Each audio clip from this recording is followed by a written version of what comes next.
last 6 years, the administration of the national examinations would adopt a multi-agency approach reflecting a whole of government response to ensure the examinations are administered as efficiently and effectively as possible. I look forward to even greater success during the 2023 examination season, in line with our determination to ensure that our education system, examinations and assessment remain credible for us to achieve the development envisaged in the Kenya Vision 2030.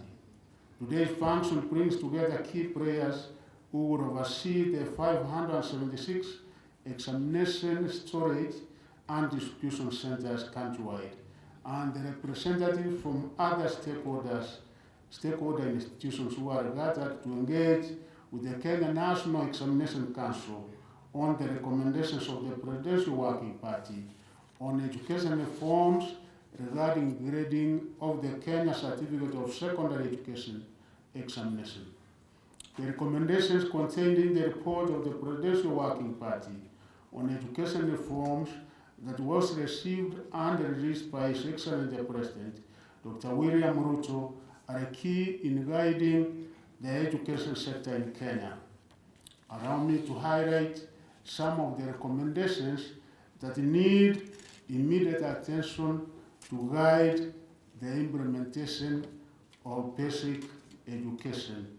And we have the privilege of ensuring that implementation of each and every aspect of the recommendations contained in that report is actually done and implemented. Before coming here at this meeting, I had the ministerial committee which is responsible for ensuring that we implement this morning at KICD, and one of the aspects that we have looked into and agreed as a team to implement is what I'm going to inform you here. And there are so many aspects which we have also undertaken implementation, because we have divided that report into various categories. One such category is issues which can be implemented, which we say administratively, which does not require any further scrutiny, and we are undertaking immediate implementation of those aspects. There are other aspects that we have formed various working teams which are also looking into those particular issues and coming up with the necessary guidelines and the policy direction as to how we will be able to implement that.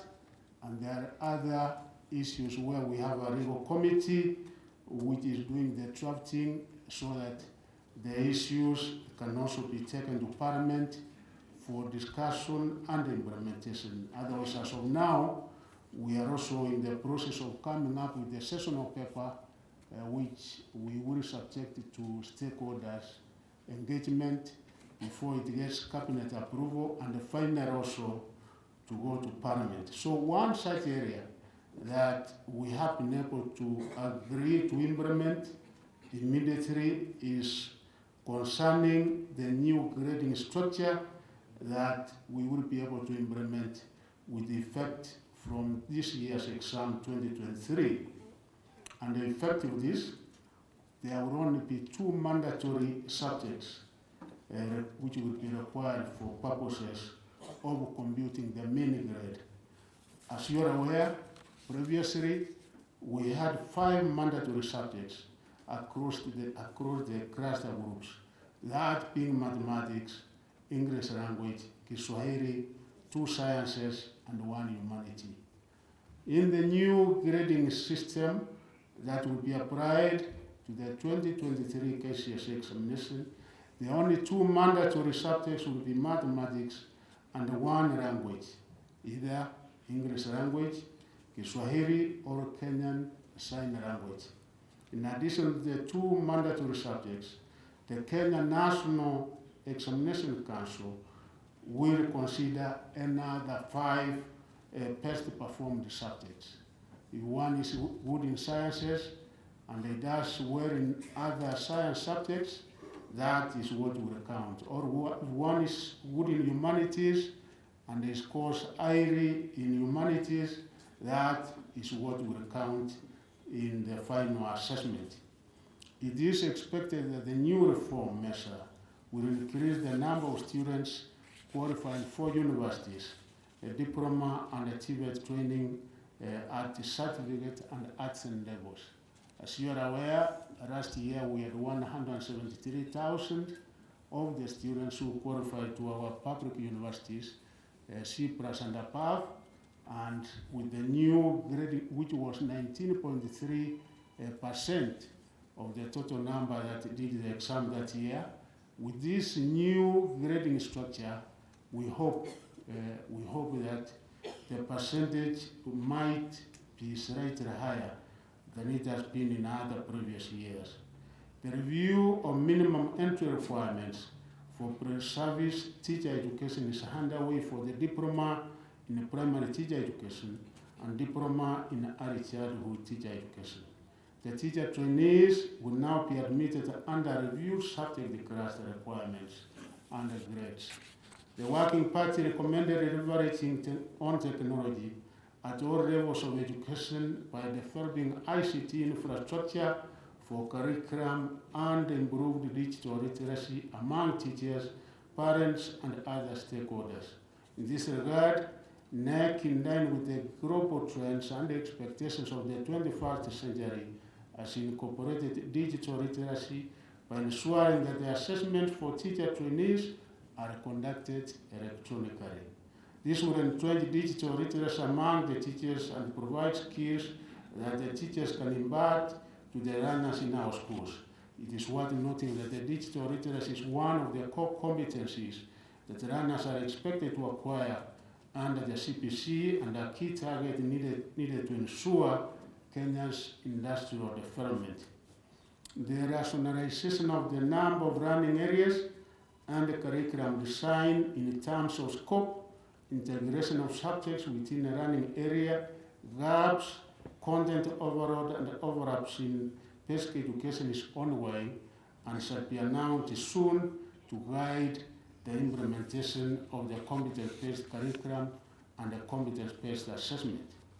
I wish to appreciate the support that was accorded to my ministry by my counterparts in the Ministry of Interior and National Administration and the Ministry of Information, Communication and the Digital Economy during the 2022 examinations and assessments.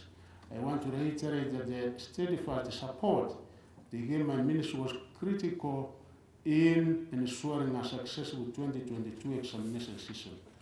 I also acknowledge the support accorded the Ministry of Education by the Presidency and all the Cabinet Secretaries, many of whom participated in the national monitoring exercise of the examinations.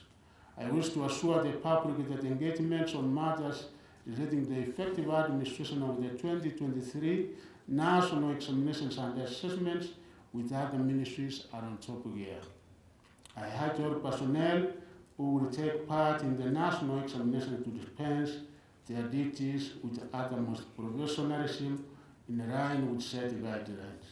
In particular, all those who will be engaged in the management of this year's examinations and assessments must uphold integrity while executing their roles and remain vigilant to deter any form of malpractice. My ministry will ensure that appropriate action will be taken against officers who contravene the rules and the regulations put in place. The government will not spare any person found to be abetting cheating in examinations. In March this year, we engaged all stakeholders concerning the conduct of examinations. The stakeholders agreed on mapping of examination centers to the nearest distribution centers to improve the efficiency of examinations administration. Further, it was agreed that from this year, KCSE examination materials will be collected from the distribution centers twice daily. Circulars regarding these changes were sent to the sub-counties, and I am sure this information has been cascaded to the appropriate officers for adherence. Security shall be beefed up in areas that are prone to insecurity to ensure that all the candidates undertake examinations and assessments in a conducive environment. The government is keenly monitoring the weather forecast reports to ensure necessary measures have been put in place to deal with any unfavorable conditions that could threaten the smooth delivery of the examination materials to some centers. We assure all Kenyans, parents, guardians, teachers, and candidates that the 2023 examination and assessment materials are safe and secure. I urge the public to be wary of unscrupulous individuals who could want to con and sell fake examination materials to unsuspecting candidates and the parents and guardians. Candidates should rely on the knowledge they have acquired while running and desist from being involved in unethical activities towards cheating in examinations. Finally, I wish to thank everyone who has always been involved in this process for their commitment to ensuring the successful conduct of the national examinations and assessments. It is now my honor and privilege to declare the 2023 National Examinations and Assessment Season officially launched.